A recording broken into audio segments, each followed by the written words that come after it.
going on, guys? Mike Shemer here, and I want to talk about a kind of a controversial subject, and you might even find it a little hypocritical. And that is the negative aspects of social media and the risks of social media. And the reason why you might find that a little hypocritical is because I've been creating content online since I was in seventh grade in 1999. So 25 years I've been creating content, from AOL Instant Messenger and forums for computer games, uh, customizable card, like the Magic the Gathering type card game websites and forums and posting platforms.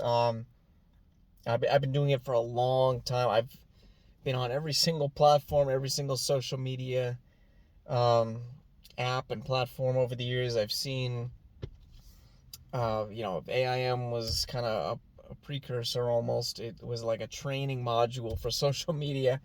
The forums and like the chats and everything that was big.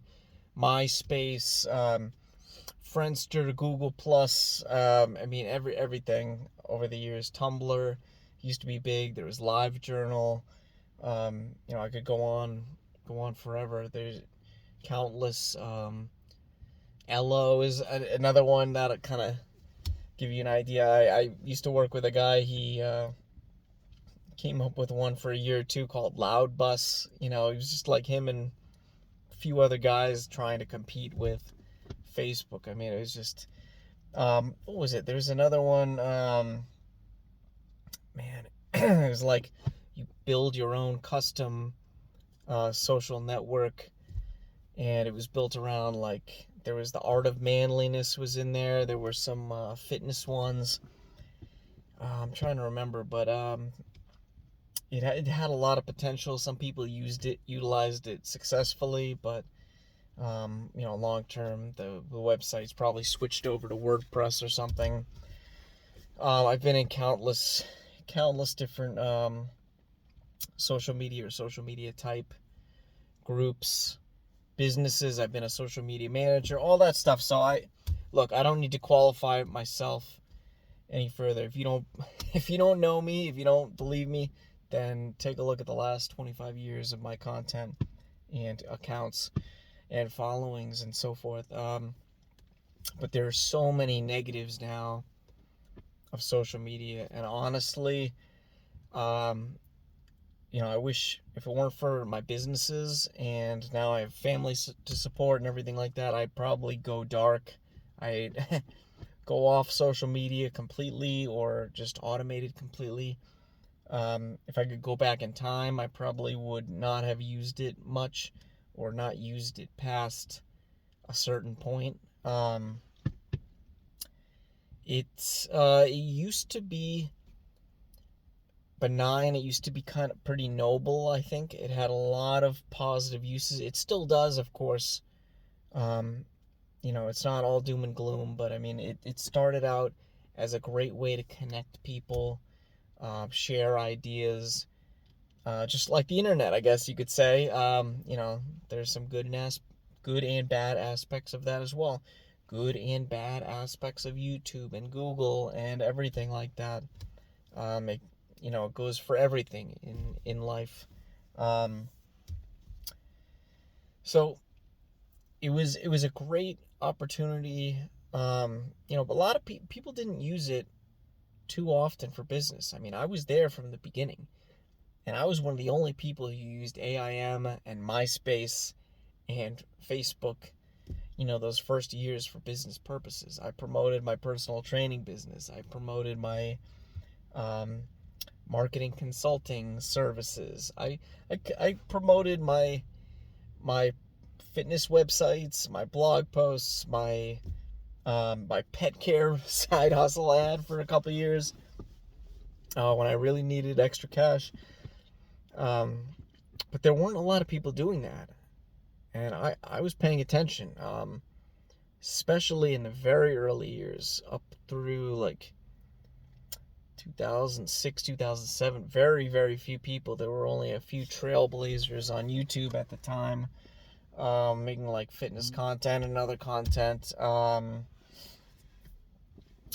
And some of those people became the top fitness YouTubers, of all time, starting in 2006 to 2008.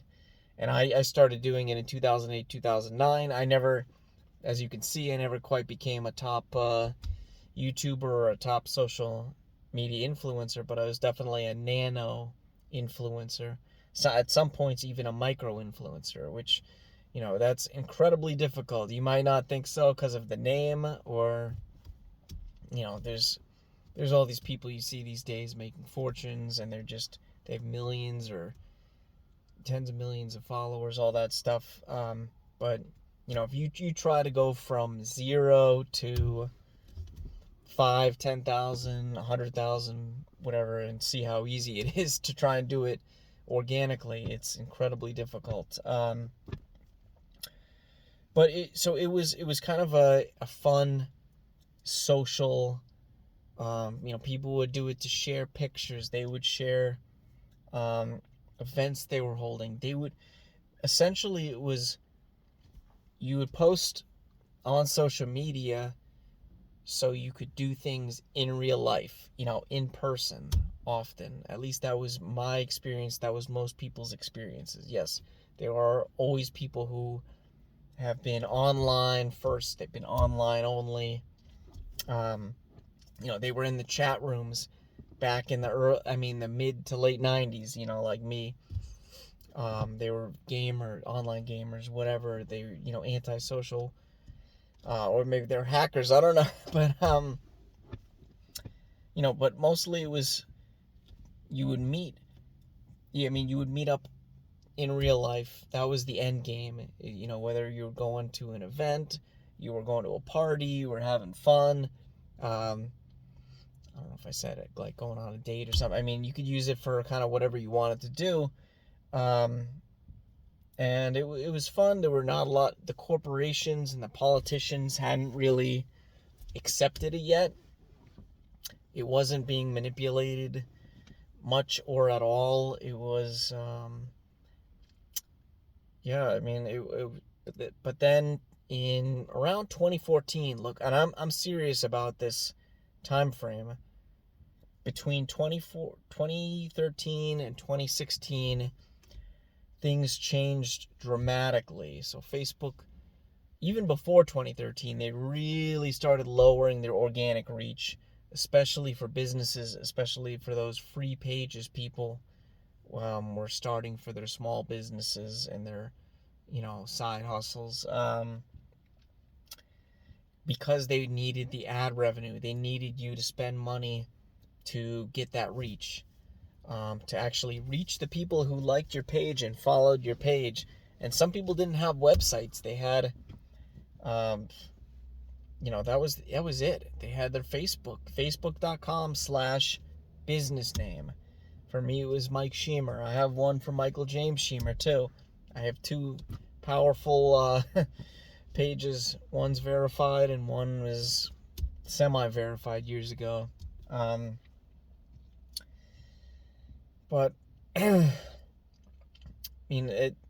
so they started, it started becoming very, very, very valuable, and the ad revenue was necessary. And I think Facebook had had their IPO around 2013. So you see that they needed the income, they needed the profits, they needed a successful business model, because they held off on, you've seen the Social Network movie. They held off on ads for a while, as long as they could, to keep the cool factor, to build up their user base first. And let's be honest, build up the addiction, the habit of going on social media. It's incredibly addicting.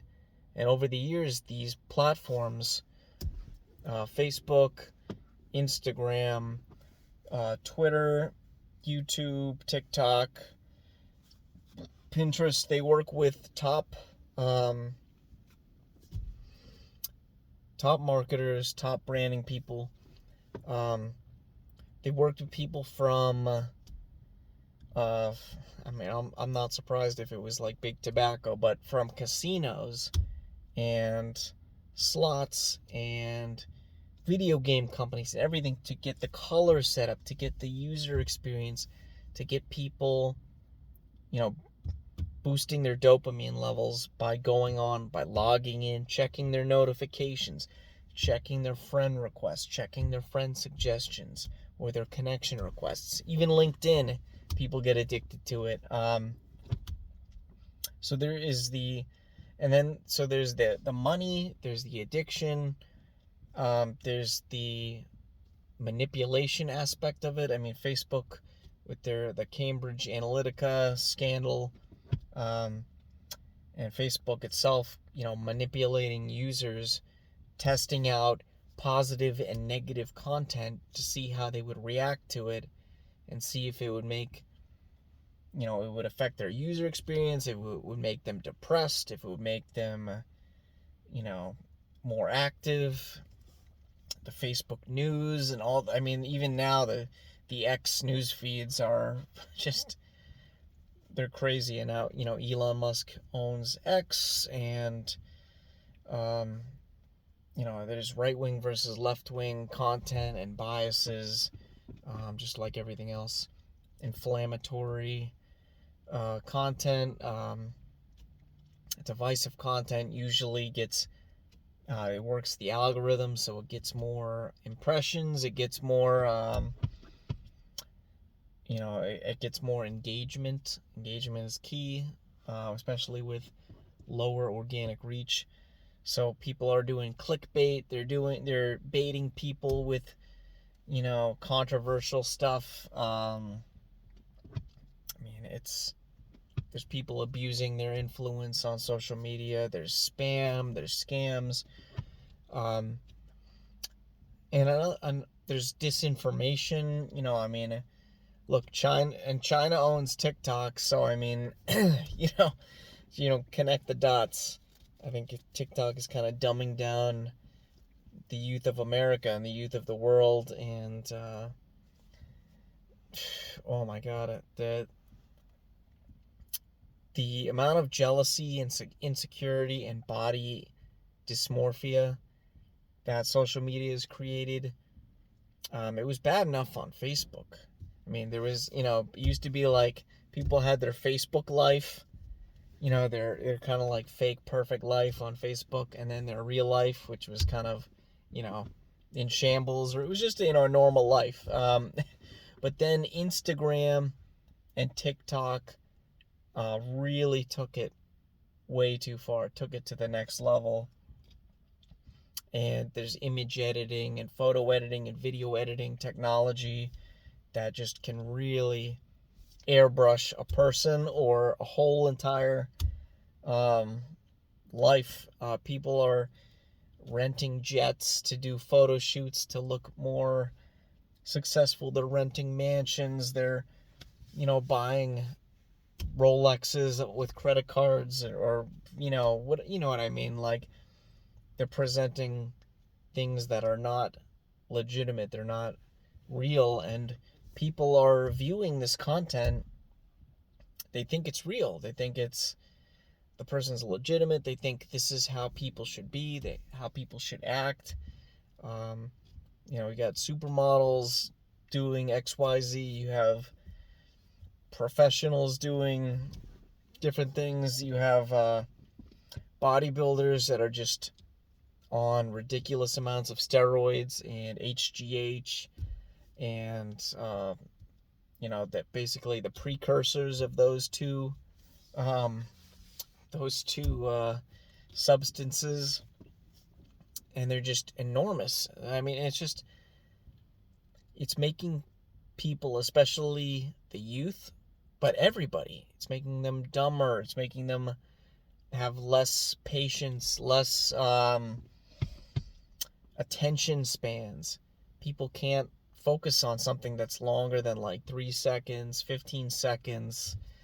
And you look, here's a sign of the times, is like people used to kind of like make fun of me for all the social media I did and the marketing and whatever, and like the selfies and the flexing and stuff like that.